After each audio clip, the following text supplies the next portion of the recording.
Adaptaciju Šume Striborove Ivane Brlić-Mažuranić pripremili su učenici dramske skupine čitateljskog kluba na engleskom jeziku i dodatne grupe na engleskom jeziku iz osnovne škole Stjepana Radića Brestovec-Orehovički pod vodstvom učiteljica Željke Meštrović-Kruhak i Martine Tomorat.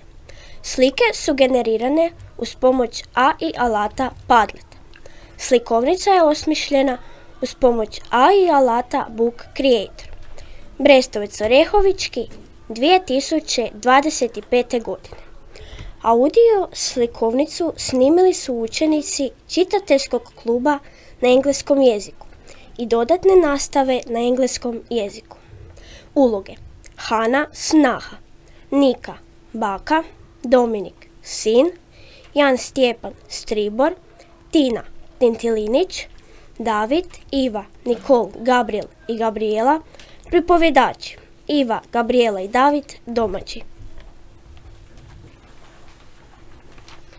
A young man entered the Stribor's forest, not knowing that it was enchanted and that all kinds of wonders were happening inside it, and the forest had to stay enchanted as long as the one who values his misery more than all the happiness in the world does not step into it.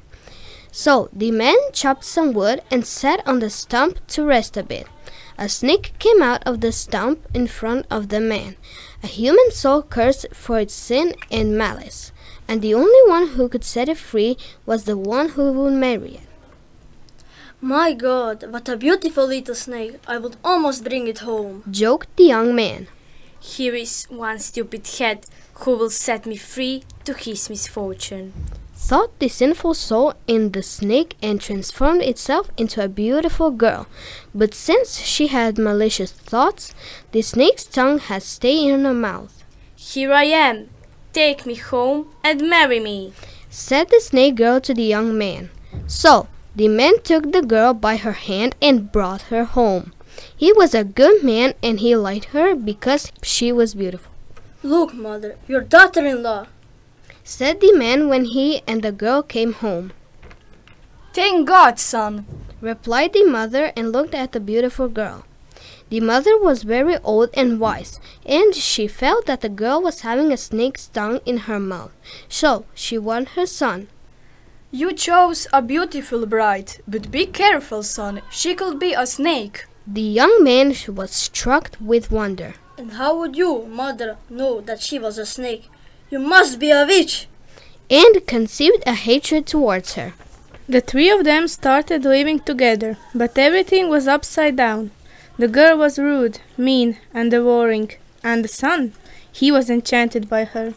One day the girl commanded the mother, "Go there to the frozen lake. There is a hole in the middle of it. Catch me a carp for lunch. Your son is hungry." The ice might break under me, and I might fall into the lake, said Grandma. The carp will be happy if you fall with it, said the daughter-in-law, and she and the son laughed. The daughter-in-law then said, "We are going to visit the godmother, and you better get everything ready while we are gone." The mother's heart was now very sad.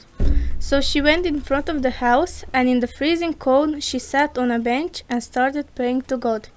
At that moment she saw a poor young girl wearing red clothes coming towards her and carrying twigs. The mother felt sorry for the girl, so she covered her up, and the girl gratefully thanked by giving her a bunch of twigs. The mother stayed alone, so she lit up the fireplace and then went into the chamber to get some wood. While she was looking for the wood in the chamber, she heard something cracking, knocking in the kitchen. She was very surprised to see domestics in the middle of the night, playfully hopping around the flames. All little men, as small as half of an elbow, as red as flames. The mother felt younger. She danced in a circle with them. But there was still some misery left in her heart, so the dancing stopped.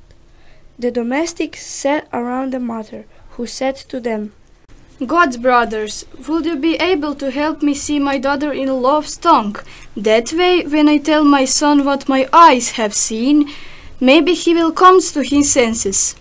We know how, and we will be happy to help you. Here are some magpie's eggs. Take them and keep them. When your daughter-in-law sees them, she will become greedy like every forest snake and show her tongue, said a domestic named Malik Tintilinic happily. All the domestics screamed of joy, because Malik Tintilinic came up with such a great idea. They were still happily screaming when the daughter-in-law came from the visit. She rushed to the door angrily to see who was screaming in the kitchen. But when she opened the door, the domestics jumped, pushed the daughter-in-law and ran away. The mother was helping them. Only Malik Tintilinic didn't run away, but hid in the ashes. The daughter-in-law fell to the ground, like a sack, staring and screaming of misery and fear. In that moment, the snake girl suddenly noticed the magpie's eggs. Her snake's temper stuck out, and she hissed with her thin and pointed snake tongue, as if in the forest. The mother now went to the son, saying, Send her away, son, to where you brought her from, for now you have seen with your own eyes who you have been feeding in your house. The mother wanted to hug her son, but the son was indeed a fool, so he opposed his mother, despite of everything his eyes had just seen, and yelled at his mother. Where did you get magpie's eggs at this time of the year, you old witch? Get out of the house! The grandmother took her back and put some bread and some twigs that the poor girl gave her inside it, and left the son's house crying. As soon as she crossed the doorstep, the fire in the fireplace went out, and the crucifix on the wall fell down, and now the son felt that he had committed a great sin against his mother, and he deeply regretted it. But he didn't dare to say anything about it to his wife, so instead he said, Let's go after my mother to see how she dies of coldness. The grandma sadly walked through the snow, but the cold was so harsh that she could not go any further. So she took out the candles from her bag, cleared the snow, and lit a fire to warm up a bit. But then a miracle happened. The domestics came out of the fire. The grandma was delighted, and they gathered around her, laughing and whistling.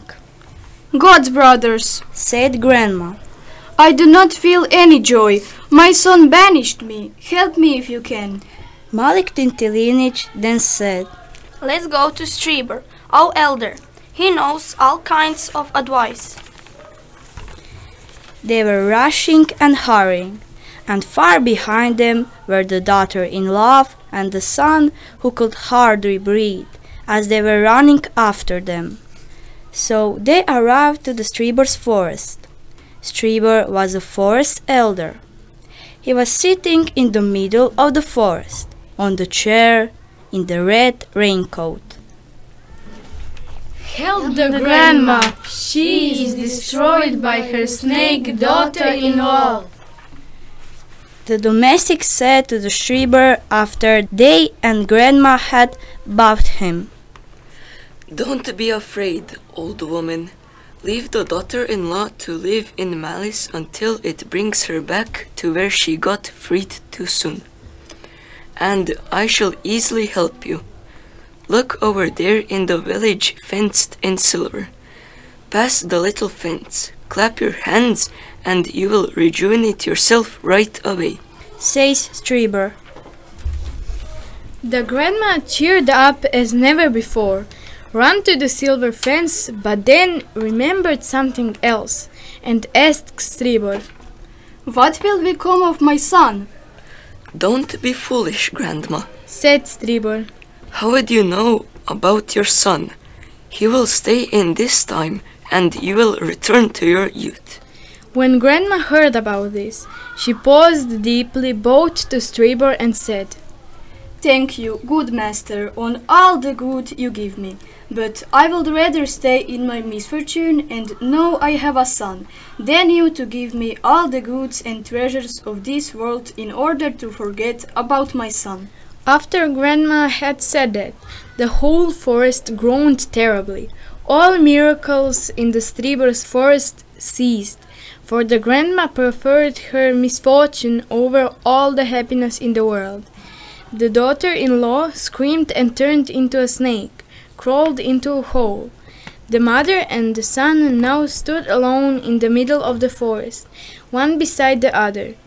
The son fell on his knees in front of his mother and begged the god and the mother to forgive him.